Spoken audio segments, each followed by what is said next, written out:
Welcome to the Chronicles of Lost Relations. Before we dive into today's tale, we want to share that a friend of ours has launched a YouTube channel where he has taken on the narrative of a sniper's struggle for survival and presented a unique interpretation of the story. Kindly visit his channel. You can find the link in the description box. So, make your way over there and lend a hand with a like and a subscribe. Let us embark on today's narrative. It all started in 2014. Sandra was 27, while I was 26.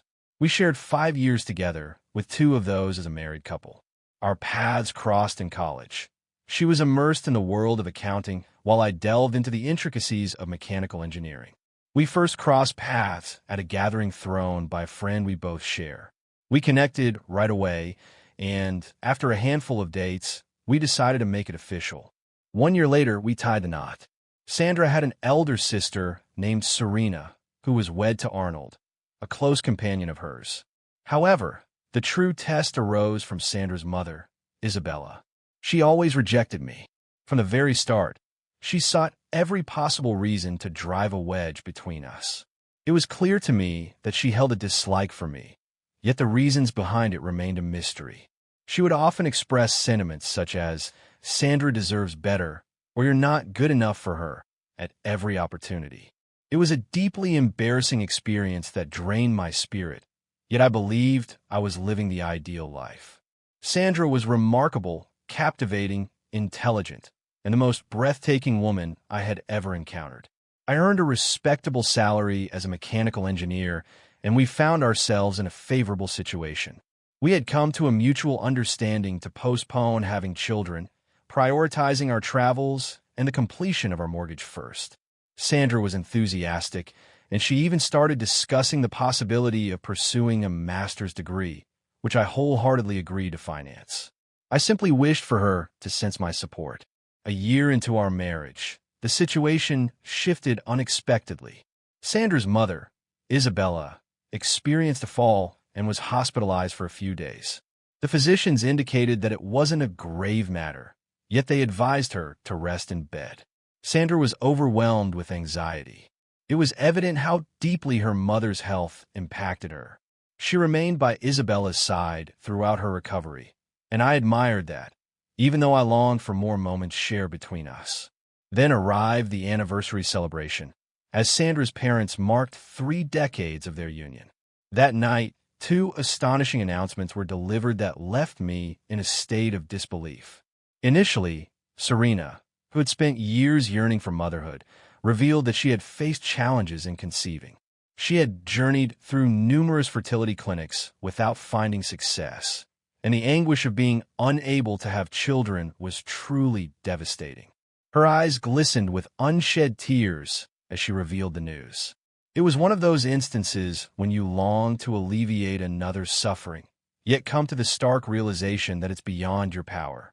The next announcement came from Isabella. I had always sensed her emotional distance, but her next words struck me with overwhelming force. With tears glistening in her eyes, she shared with us her deep yearning to embrace the role of a grandmother. Her voice was filled with a sense of urgency, and the gravity of her words took me by surprise. A tumble might spell my demise, and the timing of such an event is uncertain. She spoke, her voice quivering.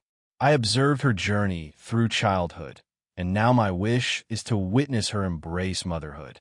I glanced at Sandra, and the astonishment on her face was unmistakable. She appeared ghostly, her eyes large with fear, and her hand shook as she grasped her glass of wine. It was clear that it offered no solace. Her mother's words resonated profoundly within her. Following the party, we returned home. It was clear that Sandra was deeply impacted by all that had transpired. Initially, her words were few, yet it was clear she was lost in her thoughts, reflecting on the happenings of the night. I attempted to allow her some distance, yet eventually I found it impossible to restrain myself. "Sandra," I spoke softly, taking a seat next to her on the couch. "Are you doing all right?" She gazed at me, her eyes brimming with tears. "I don't know. Alex," she whispered. I'm at a loss. Is it your mother?" I inquired with caution. She nodded, her voice trembling. "She's indeed correct. Her presence is not eternal. In Serena, she is facing challenges. I'm feeling quite lost at the moment. I extended my arms, enveloping her in a warm embrace. There's no need to rush into any decisions at this moment. All right? We'll find a solution. In unison. Yet, as I uttered those words, an unsettling sensation lingered, suggesting that something had indeed changed. Sandra was clearly impacted by her mother's urgent request for grandchildren, and the burden of it weighed heavily on her. Something had shifted, though the significance of it eluded me for the moment. I decided to overlook the situation, a choice I now lament but found too difficult to confront back then. As the weeks slipped away and the months unfolded without significant changes, an unexpected call from Sandra broke the silence one day. Her voice trembled. "Alex, I'm at the hospital," she said, struggling to maintain her composure. "It is Serena." She made an attempt. She attempted to inflict pain upon herself. I stood still, a wave of dread constricting my heart. "Are you doing all right?" I succeeded in posing the question, even if it seemed illogical. It was she who was at the hospital, not I. "I'm fine," she responded swiftly. "However, she is in a critical state, Alex. Your presence is essential to me." I acted without a moment's pause. "I'm on my way," I declared, making an effort to steady my voice. I had to mask the turmoil within me. Fear gripped my heart. Thoughts swirled in my head, struggling to connect the dots of how this could have unfolded. I hurried to the hospital right after work, and upon my arrival, I discovered Sandra in the waiting room, her complexion drained and her eyes puffy from tears. Isabella stood nearby, her expression icy and seemingly filled with accusation. A palpable tension filled the atmosphere, suggesting that something was amiss. Isabella's gaze remained unwavering when she caught sight of me. It felt like she was holding me responsible for Serena's collapse. I moved towards Sandra and enveloped her in a warm embrace, hoping to offer some comfort. Yet the unsettling sensation of Isabella's gaze lingered in the air. Arnold, Marco, and Isabella's husband were present in the room, yet their presence did little to improve the situation. Everyone appeared uneasy. It was Isabella's frosty attitude that lingered in my mind. I sensed that the weight of blame rested upon my shoulders, yet I struggled to grasp the reason behind it. "What transpired?" I inquired, my tone subdued, seeking to grasp the essence of the circumstances. Sandra's voice quivered. "It's the inability to conceive, Alex. Is that you, Serena?" She has faced this challenge for years. However, after her mother's remarks about desiring grandchildren, it shattered her. The weight of it all became unbearable, and she found herself unable to cope. A nauseating ache twisted in my chest. While I couldn't fathom the depths of Serena's experience, I recognized the profound pain it must have caused her. 2 days later, Serena left the hospital, still feeling unsettled but physically all right. The physicians recommended antidepressants to assist her in managing the aftermath, and the entire family convened at Isabella's residence to deliberate on the events that had transpired. The atmosphere was charged, heavy with unvoiced thoughts and uncomfortable looks. As we gathered in the living room, the subject of grandchildren came up once more. Serena's struggle with infertility lingered in the thoughts of all, while Isabella's remarks from the party continued to resonate in the air. For a brief moment, I paused, fully aware of the potential backlash, yet I believed it was the appropriate course of action to propose. "Have you ever thought about the possibility of you and Arnold exploring adoption?" I proposed, making an effort to maintain a calm tone. "It might be a wonderful opportunity for you to welcome a child into your life, even if they aren't your biological grandchild.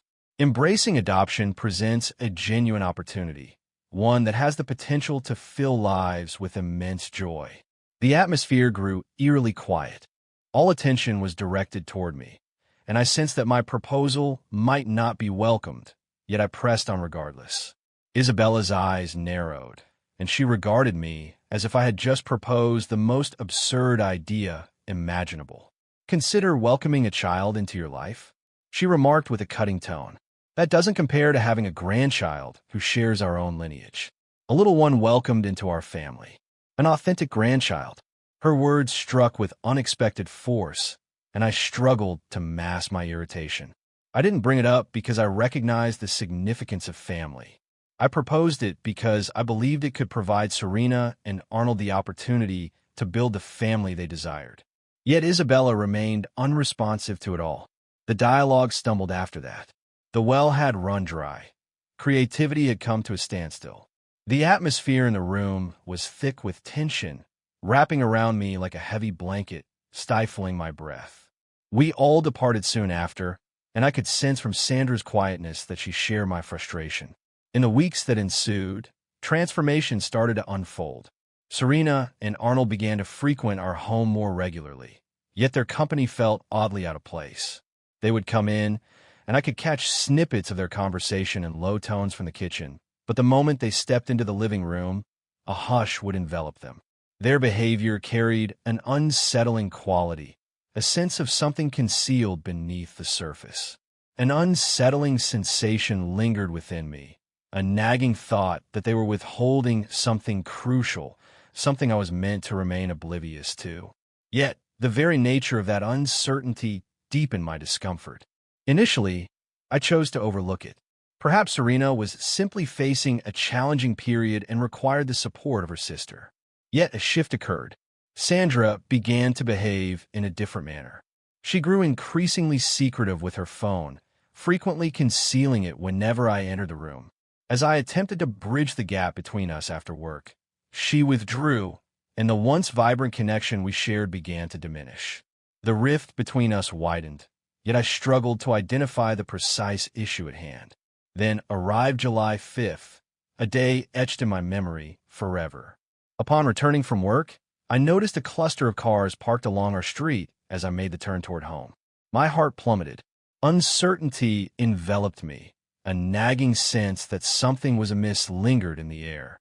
I hurried inside, only to discover my in-laws, Serena and her husband, Arnold, all gathered in the living room. Their faces were serious, and Sandra broke the silence first. "Take a seat. We need to talk," she said, her voice strained. I scanned the faces surrounding me, each one fixed on me as though anticipating a momentous revelation. My heart pounded with intensity. "What's happening?" I began to speak, but before I could continue, my mother-in-law, Isabella, interrupted me. "What answer can you provide us?" she insisted, her tone cutting. I blinked, a wave of confusion washing over me. "What do you mean by that?" Isabella's gaze sharpened, and she cast a sidelong look at Sandra before replying. "Regarding your grandchildren," she remarked with a chill, her words cutting through the atmosphere. A surge of frustration and confusion washed over me. I find myself perplexed. I stumbled over my words. I jumped in with a suggestion that had been lingering in my thoughts for some time, not pausing for a response. Perhaps we ought to consider exploring in vitro fertilization.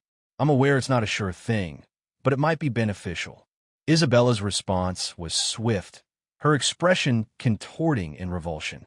Her long-standing perspective was evident, and it was clear that my suggestion did not resonate with her in the slightest. She shook her head decisively. "No, no," she murmured, as if lost in her own thoughts. Then she lifted her gaze, her eyes shining with a certain ruthless determination. "I've come up with an alternative approach." I gazed at her, thoughts swirling in my head. What might her concept be? I turned to Sandra, seeking a glimmer of reassurance, yet she seemed lost in her own thoughts, not meeting my gaze. Her eyes were locked on Serena, then shifted back to her mother. I focused on Serena, who was grinning, beaming. Arnold, her husband, sat beside her. His self-satisfied smirk was nearly unbearable. He reclined in his chair, exuding a sense of superiority that was impossible to overlook. The atmosphere in the room was thick with anticipation, leaving me completely in the dark about what would unfold next. I remained quiet, anticipating Sandra's words, yet she merely sat in silence, her gaze fixed on the ground, her expression inscrutable. In an instant, Sandra lost her composure. "Fool! Speak up!" Her words struck with a force that caught me off guard, and I recoiled, struggling to grasp the depth of her anger. I hesitated to reply right away, taking a moment to absorb the situation unfolding before me. The silence lingered, oppressive and heavy. Then Isabella, with a serenity that sent chills down my spine, spoke once more. "As you are aware, my dear," she started, turning to Sandra, "Serena has been burdened with the unfortunate reality of being unable to bless us with grandchildren, that cherished experience of motherhood that remains beyond her reach." Her voice faded, laced with a sense of critique. Sandra cut in on her mother with a pointed remark. "We've explored alternative possibilities," she articulated, her tone strained with an emotion I couldn't quite identify. "However, surrogacy carries its own set of risks. The potential genetic and hereditary challenges that may emerge in future generations." She shook her head, her weariness evident. Arnold, always eager to voice his thoughts, remarked that surrogacy comes with a hefty price tag. "It's beyond our budget, not considering all the other costs that come with raising a child." I was struggling to stay afloat, yet I refused to let them brush me aside like that. "What do you have in mind?" I inquired, attempting to calm my voice, despite the turmoil brewing within me. That's when Isabella's words resonated with the force of a thunderclap. "As you choose not to have children, Sandra will find herself expecting with Arnold." I stood still. Time appeared to freeze in that moment. My heart raced, and I sensed the color leave my cheeks as the weight of her words struck me like a thunderclap. "Expecting," accompanied by Arnold. Sandra, my beloved wife, and Arnold, my dear brother-in-law. I glanced at her, yet she avoided my eyes. Instead, she focused her gaze on the floor, the silence enveloping us now denser than ever. "Expecting," alongside Arnold. My mind was blank, and the air felt heavy. I gulped, rendered speechless. I wished this was just a cruel prank, but it soon became clear that it was not. My mother-in-law maintained her steady tone, as though her words were entirely rational. "We recognize that you have no desire to tend to the baby," she stated with an icy demeanor. "There's no need for concern. Once it arrives, we will register it under the name Serena and Arnold." A wave of dizziness washed over me, leaving my complexion pale. A wave of disbelief washed over me, and all I yearned for was to escape this surreal nightmare and return to reality. However, my mother-in-law had more to say. She continued, as if the shock she had just unleashed upon me was insufficient. "Children are not products," she declared, her tone dripping with moral superiority. "They originate from nature, not from a lab. They should be born from affection, the result of a partnership. In other terms, through intimate relations." Her words lingered, each one heavier than the one before. She proceeded to articulate religious arguments, alluding to the Church's ban on artificial methods of conception, and her wish to shield her grandchild from the fate of damnation. I reached my limit with it. The atmosphere in this room was unbearable, filled with these individuals, as I listened to the madness pouring from her lips. Before she could proceed, I rose suddenly, my fist tight at my sides, and I exclaimed, "No way." I typically kept my composure, but in that moment, I just couldn't contain myself. I had to ensure they grasped the concept. "Sandra, what message do you wish to convey to me?" I turned to my wife, my voice thick with exasperation. Sandra gazed at me, her face a canvas of uncertainty and trepidation. Her silence was deafening, a weight that pressed down on me more than anything else could. She was not aligned with me. She was not standing up for me. Isabella, my mother-in-law, regarded me with a challenging gaze. Her surprise was evident in the moment of my outburst. Yet rather than retreating, she attempted to articulate her perspective, as if I were meant to grasp her reasoning. I refused to accept it. Arnold, who had remained silent until now, stepped closer and attempted to rest a hand on my shoulder. "Keep your distance." I recoiled, my frustration reaching a boiling point. My mother-in-law said, her tone dripping with condescension, "We respect your choice not to have children, but I realize you're still young and have the desire to explore. So, Arnold will handle that." I stood still. "Excuse me?" I struggled to comprehend her words. She went on, "Serena believes that her son should be brought into the world through an act of love. Thus, It will be a union between Sandra and Arnold. It was hard to fathom the words that reached my ears. The words became unbearable, and that was the moment I finally lost my composure. "You're quite the eccentric, aren't you?" I yelled, my voice breaking with rage. The atmosphere in the room shifted to a profound stillness. It seemed as though time had come to a standstill. Serena inhaled sharply, while Sandra's expression contorted with fury. Yet beneath it all, there lingered a hint of something else, perhaps regret, or even guilt. I was unable to discern. Arnold, who had remained quiet until this moment, cast a sidelong glance at me, a smirk playing on his lips. "Come on," he said, his voice dripping with condescension. "It will be fun." And that was the end of it. In an instant, I found myself hurtling towards Arnold, my fist striking his face with a force that sent him crashing to the ground. Chaos erupted in the room. Serena let out a piercing scream, and Sandra quickly echoed her distress. Their shouts reverberated in my ears, yet my mind was consumed solely by the rush of adrenaline flowing through my veins. "Leave my home," I shouted, my voice raspy with fury. I chose not to wait for their response. I spun around and marched into the bedroom, securing the door with a decisive click. Their voices echoed from the far side of the house, filled with urgency and intensity. Shortly after, I caught sight of them departing through the window. The door burst open, and Sandra strode in with purpose. Her face flushed with anger, yet there was an additional layer beneath the surface. In pain? I was indifferent. "You have upset my mother," she cried out, her voice quivering with feeling. She brushed aside the reality that they had just attempted to persuade me to allow her to spend the night with Arnold. She was indifferent to that. I could no longer remain silent. "You seem to be overlooking the reality that they are attempting to coerce me into permitting you to engage in intimacy with your brother-in-law," I retorted, my voice raspy from the yelling. Sandra remained silent. Her eyes burned into me, a clear storm of anger brewing beneath the surface. She remained silent with me for the remainder of the day. That evening, after a full day spent with my closest companion, Elliot, I returned home. Elliot had been my steadfast companion, patiently hearing my frustrations and providing comforting words of encouragement. "This is trickery, Alex.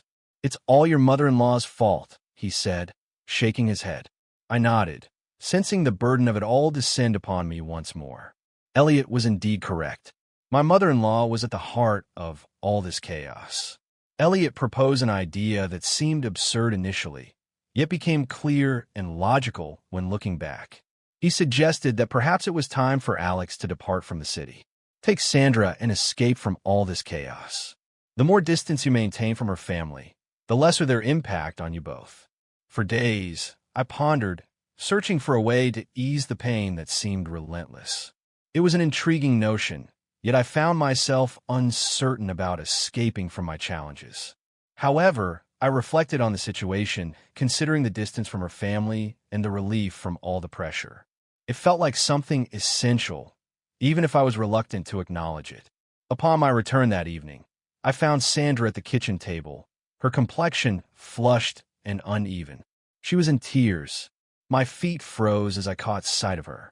A wave of guilt twisted in my stomach, leaving me at a loss for words. "Sandra?" My voice emerged with a gentler quality than I had planned. She gazed at me, her eyes brimming with tears. "My mom's in the hospital," she said, her voice quivering.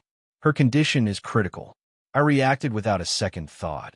I wished nothing but a slow and excruciating end for her. The words flowed forth, sharp and frigid. I was aware of the pain I caused her, yet I found myself unable to restrain my actions. That moment certainly didn't shine in my list of achievements. Sandra crumpled inward, unraveling entirely. I observed her for a moment, a heaviness settling in my chest. I didn't intend to come off as so severe, but after holding everything in for such a long time, it all just overflowed.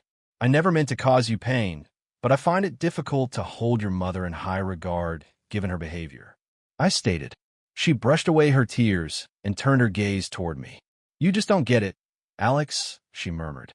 "Is that you, Serena?" She remains deeply troubled. I worry she might cause herself harm once more.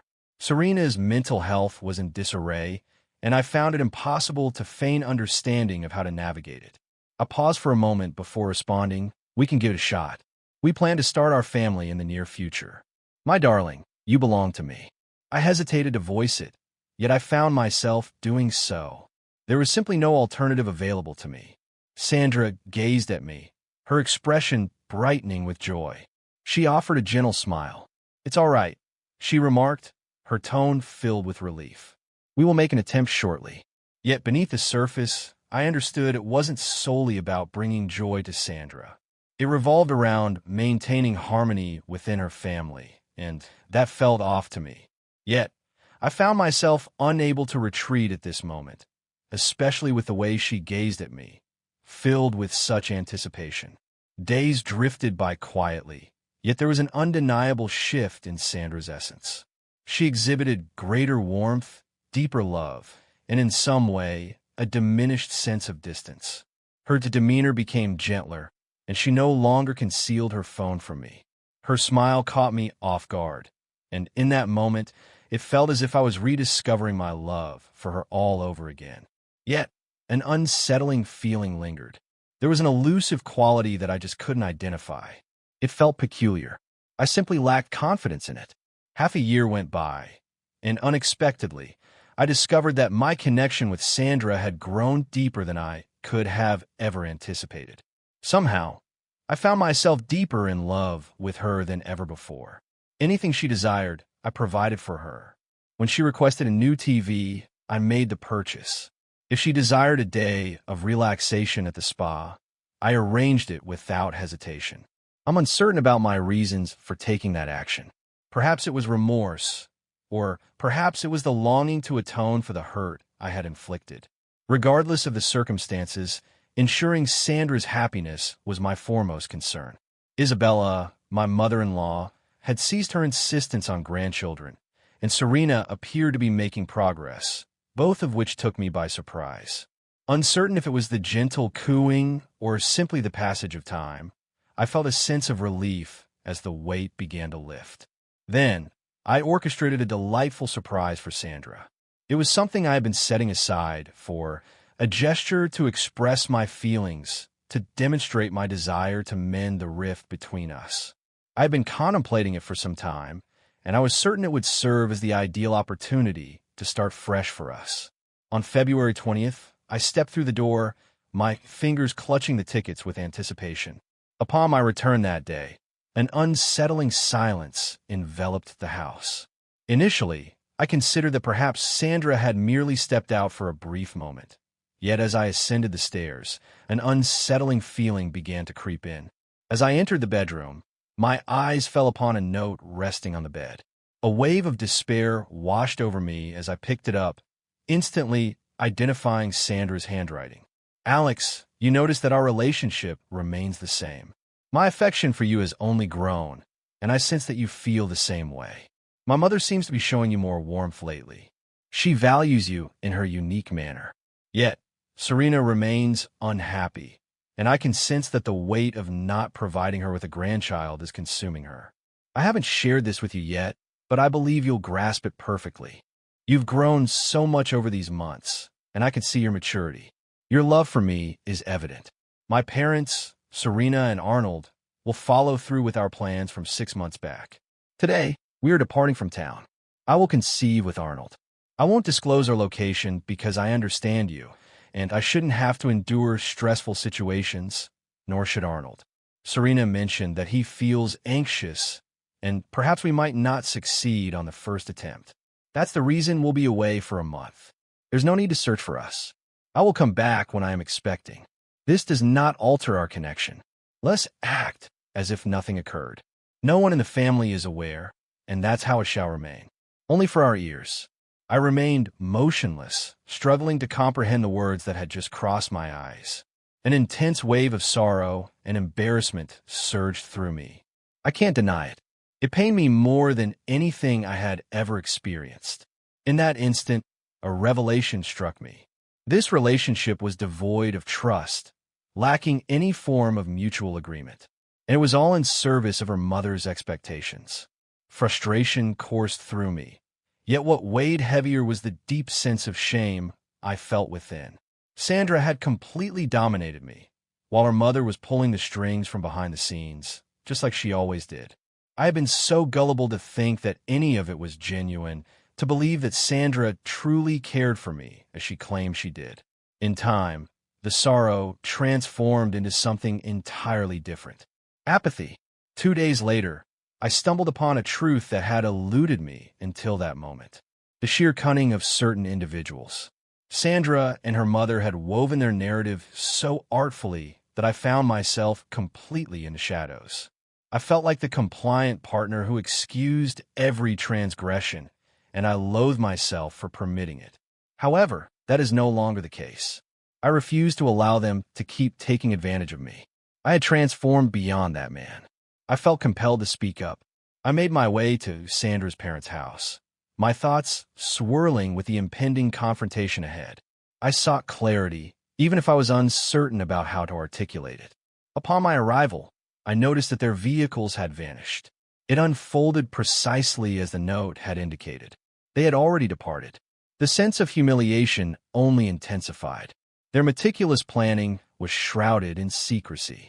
I experienced a wave of nausea. I returned home, feeling a mix of frustration and humiliation, my thoughts still swirling around me. I reached for the phone and dialed Elliot's number. After a few rings, he finally picked up.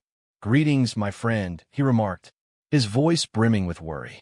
"What transpired?" "Me." "Understood." Inhaled deeply. "No, I'm not all right. Sandra has left us." They left as if our marriage had never existed. "She's going to become pregnant by Arnold and me." I held back just in time, preventing myself from proceeding any further. What was the purpose? Elliot exhaled deeply, a weight of frustration evident in his breath. "That's really unfortunate. What a profound act of treachery. What will your next move be?" I found myself at a loss for words in response to him. I felt utterly adrift. "I'm not sure, Elliot. I am truly uncertain." We popped open a few beers, sitting in quiet contemplation for a moment, letting the gravity of it all settle in. After a couple more drinks, he finally inquired once more. "What will you do, my friend?" "Absolutely." I averted my gaze from him entirely. My gaze was fixed on the table before me, the bottle of beer in my hand growing warm. Silence enveloped my words as I spoke softly. "I'm currently engaged in nothing at the moment. I have no desire to search for her. I simply wish for everything to come to an end." Later that night, I attempted to reach out to Sandra, only to discover that she had forgotten her phone. I found it rather predictable. I was certain she had done it intentionally. It was merely another obstacle standing between me and her, another barrier to uncovering the truth. I grabbed her phone and scrolled through the messages. All appeared to be as it should. Nothing particularly unusual. Discussions with her family, news regarding her mother's health. Everything felt utterly contrived.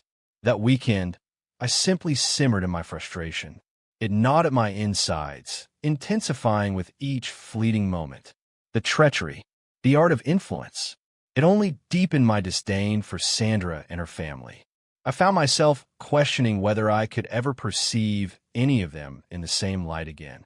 It was beyond my comprehension. My wife, Sandra, had been unfaithful to me with her brother-in-law, Arnold, for several months. The rationale they provided, claiming he was too anxious to conceive, was utterly laughable. They had been plotting in the shadows, and I had reached my limit. It was time to escape, to vanish from their destructive chaos. I devised a strategy. I purchased tickets to Canada, gathered all my belongings, and sold my vehicle. The residence was under a lease agreement, with payments secured for the upcoming 6 months. I parted with the majority of the essential electronics and cash, cleared out all my personal and shared accounts. I wasn't going to leave her with even a cent. The cards have been canceled. The insurance policies have been modified. I completely removed Sandra from my life. I had sufficient funds set aside to sustain myself for a period of 3 months. To ensure I could accomplish this, I approached Elliot for a loan. Without a moment's pause, he urged me to look after myself. "Anything you require, my friend. Simply ensure I'm updated," he remarked. I was certain he would come through for me. I brought Sandra's phone along with me. Before I departed, I resigned from my position and explicitly stated that I wished to cut off all communication, even with my spouse. The treachery was unbearable. 3 weeks into my new life in Canada, a WhatsApp notification popped up on Sandra's phone. The message originated from a family group chat named Baby. Though I paused for a moment, my curiosity ultimately prevailed. As I opened the message, a wave of despair washed over me. It was a message from Serena. At long last, it has come to pass, dear family. After over 20 attempts, we are thrilled to announce that a grandchild is finally on the way. I opened the image that Serena had posted. Arnold wore a smile as he stood next to Sandra, who rested in bed. She was clad only in her underwear, and it was evident that they had recently shared a moment of closeness. The following image depicted a pregnancy test. Sandra found herself expecting a child. Authored by Arnold. My entire existence seemed to crumble around me. It was almost unbelievable, the sight before my eyes. The fury, the sorrow, the embarrassment. It was a lot to take in. Yet, I found myself too distant now, in Canada, and I understood there was no way to return. I found myself unable to be close to her once more. Not after all that had transpired. The messages continued to pour in. Well done. From Serena. At long last, we achieved our goal. From Arnold. And my wife, Sandra, found herself at the center of it all, navigating a life that felt utterly foreign to me. I attempted to cast it aside from my thoughts. I began my search for employment in Canada, seeking anything to occupy my mind. Fortunately, my technical abilities and understanding of languages enabled me to secure a position at a small factory as a warehouse worker. It lacked elegance, yet it sufficed for survival, and it was preferable to being engulfed by the deceptions of my former existence. A week into my new job, I awoke on a Sunday morning to find a message from Sandra waiting for me on my phone. It declared, "My dear, I have returned. Everything went smoothly, and I'm expecting a baby. Please arrive soon. I have something to share with you." I gazed at the message for a considerable time. The nerve. Despite it all, she still believed I would simply return to her side. I chose not to reply. Today, I wandered through the streets of Toronto, seeking clarity, attempting to push thoughts of her and the chaos I had created to the back of my mind. However, additional messages began to arrive. "Sweetheart, return home. This is a conversation we must have. The accounts are depleted, and the cards are non-functional. I require funds for groceries." I overlooked those as well. Her brother-in-law and that old woman can manage her care with their own funds. Not my own. I continued my stroll, seeking solace. Yet Sandra's relentless nature felt like a nagging irritation. Next, the calls began to pour in. Serena's name and Arnold's appeared on my phone screen, catching my attention. I continuously turned them down. The messages and calls kept coming relentlessly. Throughout the afternoon, I sensed my phone vibrating with a flurry of notifications. They continued to reach out, Sandra, Serena, Arnold imploring me. Yet, I found myself unable to muster any concern any longer. It was at that moment that I got a call from my father. To my surprise, his voice on the other end of the line took me by surprise. "Alex," he remarked, his voice strained, "we must discuss this matter.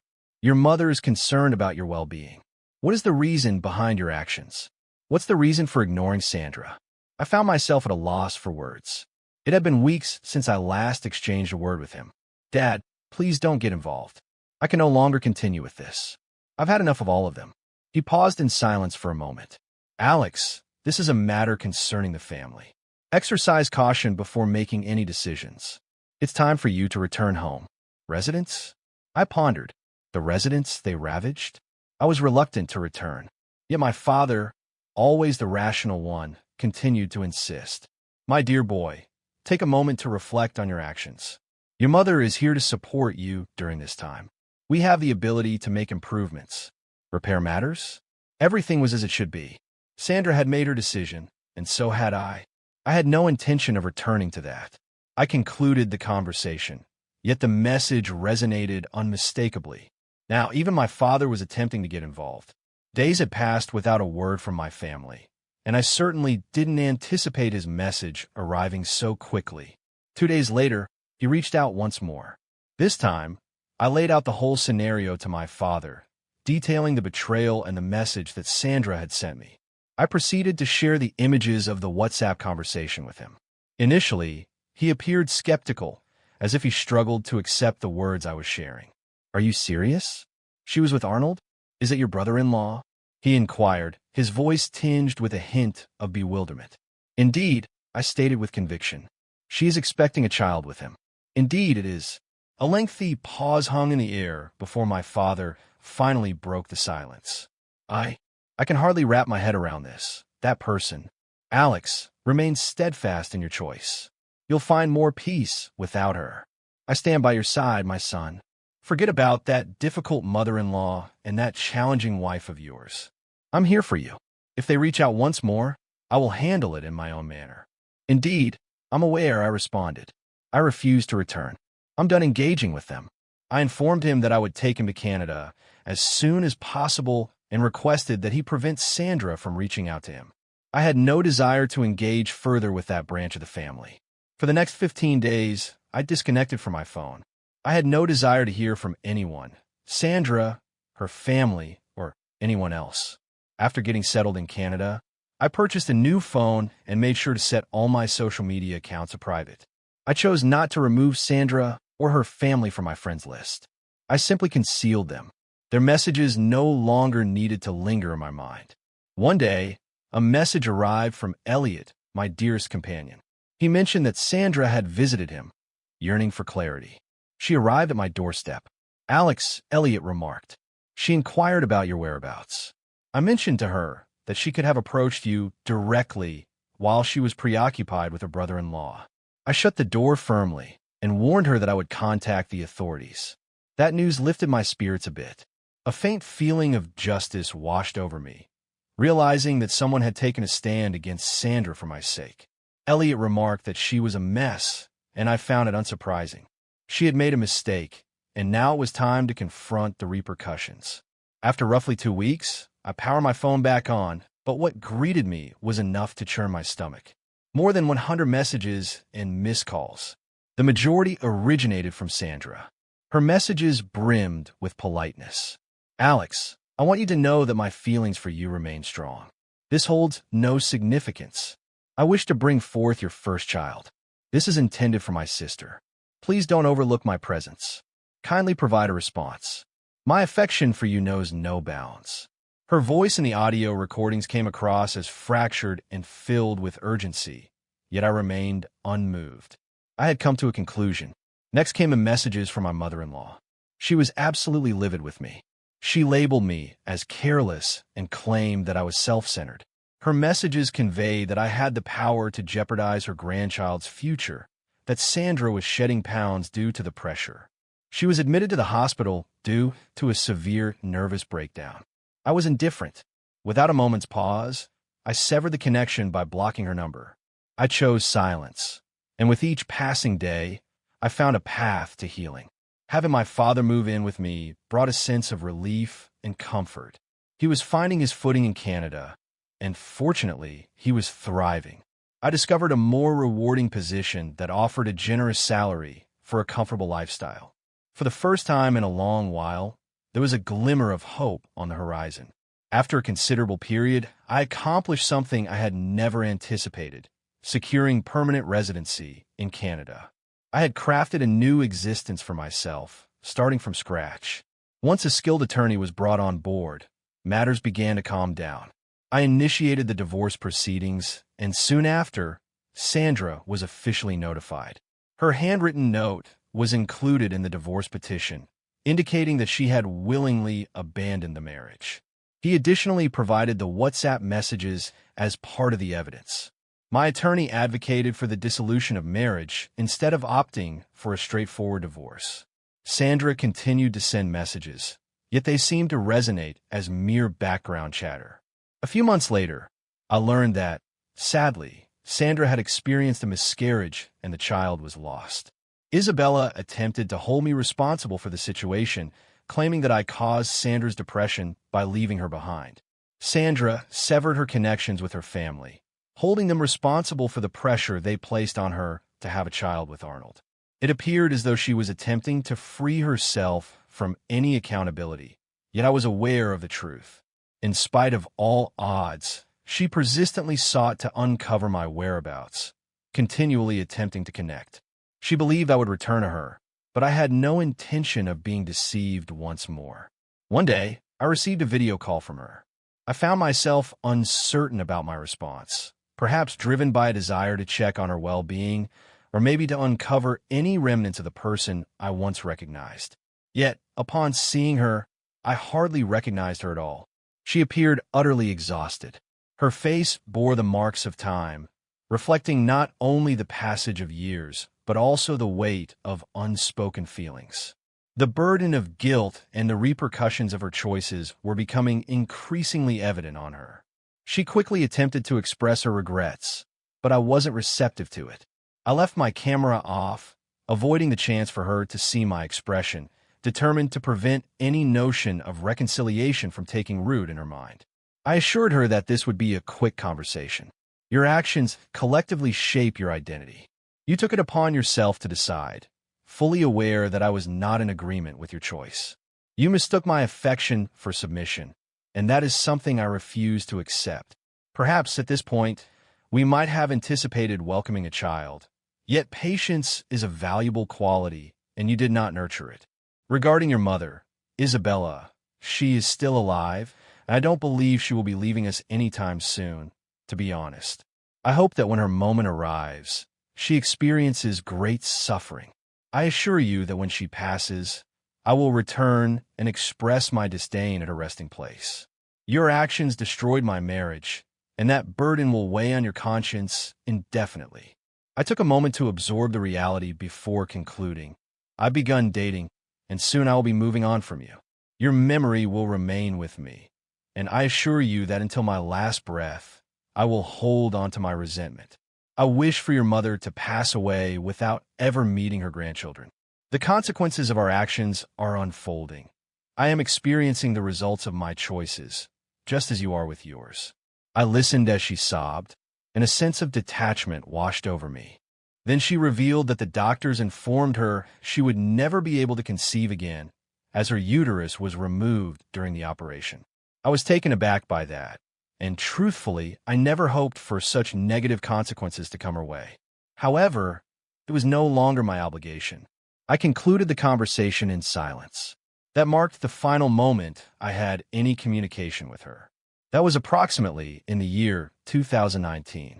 Since that time, I made my home in Montreal, healing from that existence, from her, from everything. The journey has been challenging, yet it has proven essential. The divorce proceeded smoothly, and I found myself liberated from her. There wasn't much to divide, and I was required to pay alimony for a year. Then the world came to a halt in 2020, and everything began to blend into one another. Days merged seamlessly, leaving me uncertain of what was truly real. Ultimately, it holds no significance. It seems like a narrative spun from imagination, a tale I wish were not true. Esteemed audience, we invite you to express your insights in the comments section below. Also, remember to like, share, and subscribe to stay connected.